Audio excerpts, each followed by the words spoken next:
Hi friend, আমি কাকুলি কর। দেখো আমি একটা নতুন রেসিপি নিয়েছি, সেটা হচ্ছে ইলিশ মাছের কাঁচকলার ঝোল। দেখো আমি কড়াইতে তেল গরম করতে বসিয়েছি।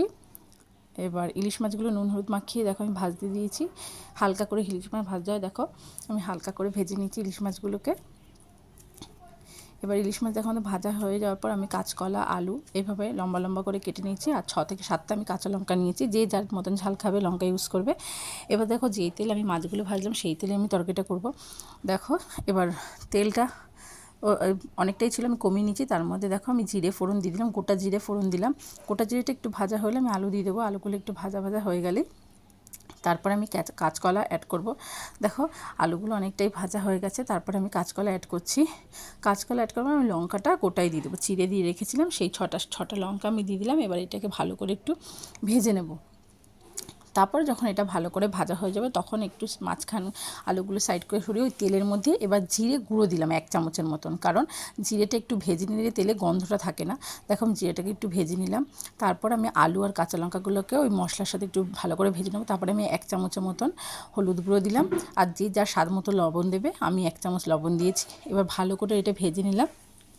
ভেজে নেওয়ার পর দেখো এবার ভালো করে ভেজে নিলাম, মশলাগুলো সব দিয়েছি যেগুলো, এখানে বেশি মশলা লাগে না। দেখো ভালো করে ভেজে নেওয়ার পর আমি 1 গ্লাস, দেখো 1 থেকে 1.5 গ্লাস জল দিয়েছি। এর বেশি জল দিইনি আমি। যে যার যতটা তরকারি হবে সেই আন্দাজে জল দেবে। দেখো আমি 1.5 গ্লাস জল দিয়েছি। এবার এটাকে ভালো করে ফুটতে বসাবো।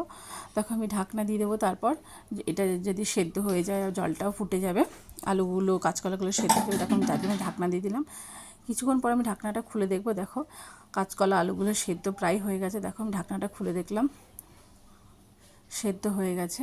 এবার ওই ঝোলের মধ্যে মাছগুলো দিয়ে দেবো। মাছগুলো দিয়ে দেখো আর একটু এপিট ওপিট করে নাড়লেই, মাছগুলো এপিট ওপিট করে নাড়লেই হয়ে গেছে। দেখো আমার তরকারিটা হয়ে গেছে। এবার তোমাদের কেমন লাগলো অবশ্যই আমাকে কিন্তু কমেন্ট করে জানিও। আর ভালো লাগলে লাইক শেয়ার অ্যান্ড সাবস্ক্রাইব করে দিও। আর সাবস্ক্রাইব অবশ্যই করবে, যেহেতু আমি নতুন নতুন ভিডিও পাঠালে তোমরা জানি পাও। টাটা, আজকের মতো রাখছি।